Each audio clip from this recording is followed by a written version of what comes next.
You found it. Your home for the best content on your favorite team, the Fighting Tigers of LSU. Do us a favor. Subscribe to the channel. Leave your comments below. Be sure to smash that like button.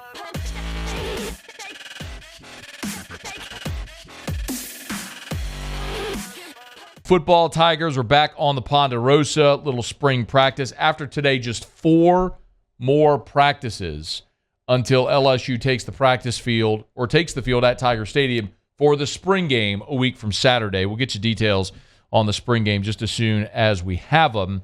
Brian Kelly did meet with the media after practice today, and there's a couple of interesting things to come out of Brian Kelly's media availability earlier today.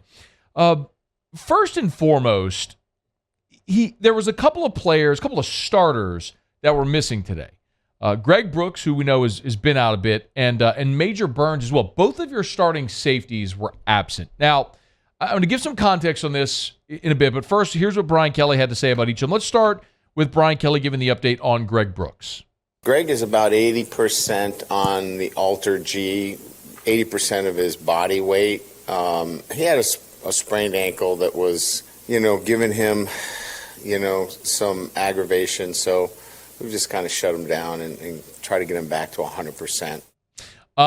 Totally good with that. Greg Brooks was in a walking boot last week. Listen, the thing about spring practice, and I know this is a bit repetitive because we say it every time we talk about spring practice. The most important thing in spring practice for your starters, for your returning players, for the guys who you know what you have in them, is just get through spring practice healthy.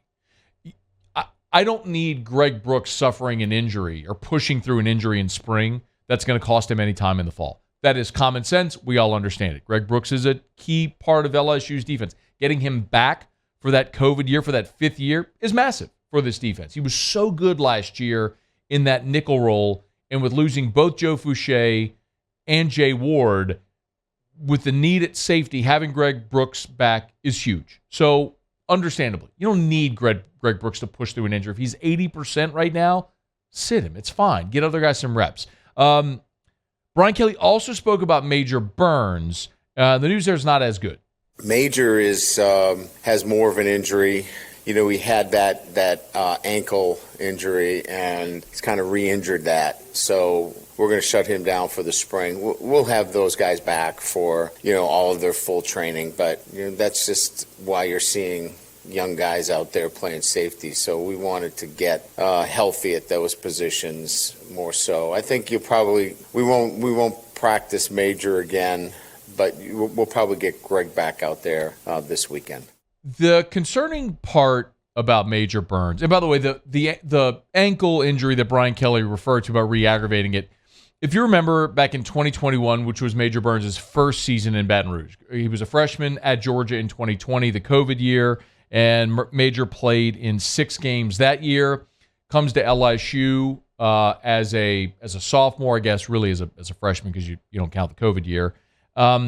Played in just 5 games that year. He started all 5 games he played, had the ankle injury cost him the rest of the season.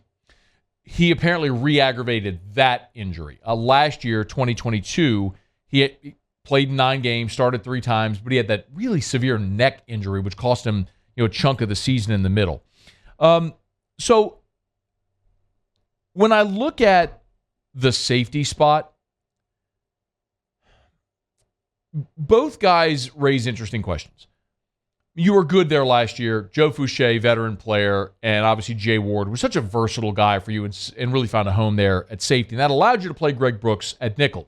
One of the things I think we all agree on last year as we watched the team, when Greg Brooks would kick back to safety and we saw Sage Ryan go in at nickel, or when they just rotated, there was a pretty dramatic drop-off from Greg Brooks to Sage Ryan. Now, part of that could have been Greg Brooks was a 4th-year player, and Sage Ryan was in year 2 after really missing most of his freshman season due to injury.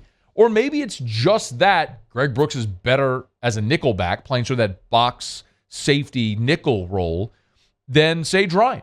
And that may be the case. So I'm going to be very curious to see if, I understand the concept of taking your veteran guys and moving them back to safety, especially if you feel like you have depth at nickel. But if Greg Brooks is better at nickel, then I want him in nickel, and you can find other safeties. For what it's worth, Greg Brooks had a career-high 66 tackles a year ago. These were his 4 seasons at Arkansas. 25 tackles, 39 tackles, 48, and then last year 66 at LSU. So every year of his career, he's gotten better. 25, 39, 48, 66 last year, and now he's back for a 5th season taking advantage of the COVID year. It may come to pass that Greg Brooks is just your best option at nickel, so you play him there. But time will tell. The other thing that the other thing that we saw today that stands out is also in the secondary. And really, I mean, the reason we've talked a bunch about the secondary is you lost so much. We mentioned Fouché and Jay Ward, but also Jark Bernard-Converse, Mekhi Gardner, Cody Dickerson, a.k.a. Colby Richardson. And so you've got a lot of guys that you're replacing there. We know they've brought in a bunch of different guys. Well, today, LaTerrence Welch and Zy Alexander were running with the first-team corners. The caveat there is that we know Deuce Chestnut, J.K. Johnson aren't going through spring. So a couple of the transfers from Syracuse and Ohio State, respectively, aren't going through spring drills right now. So they may end up being your starters. So there's a little bit of an asterisk there. But the guy who is Denver Harris. That was the former 5-star who was at A&M, transferred into LSU this year, and earlier in the spring was taking first-team reps. But now it's been pretty consistent, at least when the media has been able to watch, that you've seen Zy Alexander and LaTerrence Welch taking the first-team reps. And that's something just to kind of put an earmark. What I've been told, conversations I've had with people around, is that, look, Denver Harris is a very fluid athlete, strong, physical, like super athletic, all the things that made him a 5-star, but he played a lot of man coverage in his just, hey, go be more athletic than the other team's receiver. And what he's having to learn now is how to play zone and how to learn different concepts. And all of that's a little bit of a process for him right now, whereas a guy like Zy Alexander and LaTerrence Welch, who have been around a little bit longer, LaTerrence Welch, in his second year here at LSU, and Zy Alexander in this defense, and Zy Alexander, of course, was a JUCO All-American, or a FCS All-American, I should say. You're just talking about more experienced players who are probably picking up all the defense and the concepts just further along right now than Denver Harris. So at some point, do we see the talent, that learning curve not be quite as sharp, and the talent catch up, and do you see a little shuffle? But as of right now, that's something worth keeping an eye on. One other thing, because I feel like we always have to talk quarterbacks out of obligation when we can. Brian Kelly was asked today about Daniels and Nussmeier and where each of them has improved so far this spring. Both of them have a list of things that they want to work on. Jaden's been pushing the ball down the field, trying to really work on quick identification and one-on-one matchups down the field. Garrett is just, discipline and progression reads. So each one of them has some things that Joe Sloan has laid out for him and Mike Denbrock in terms of what they want them to work on specifically. And that's kind of how we've scripted them as well. They've done a really good job of working on those things. One other thing, actually, Brian Kelly was also asked about the defensive line coach. We know that Jamar Cain's off to the Denver Broncos. You've got a sort of an interim defensive line coach right now for spring drills, but Brian Kelly gave a timeline on hiring the permanent replacement. Yeah, we wanted to get through the spring. We feel like we're in a great situation with Gerald Chapman, on staff. So there was no rush. We've got to go find a defensive line coach. He'll be a candidate for the position as well. But we'll begin that process once we finish up the spring calendar for us, and then we're on the road, so we can get on the road and get to candidates and make it a whole lot easier. So expect something within the next 3 weeks or so.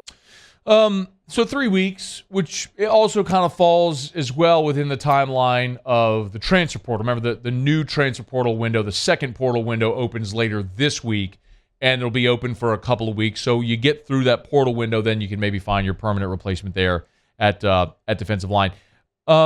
I'll just tell you one name to keep an eye on. This isn't going to surprise anybody, but I can tell you internally there are people pushing for Bo Davis. Of course, Bo Davis is an LSU guy. He has been in Alabama. He's currently defensive line coach at Texas.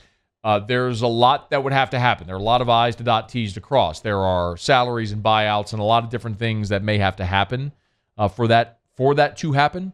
But I know a lot of people have mentioned that name. It's an obvious name to mention, and it's one that certainly there's a lot of interest internally from people at LSU in pulling Bo Davis away from Austin back to Baton Rouge. We'll see if they can get that done. So we'll know here in about 3 weeks.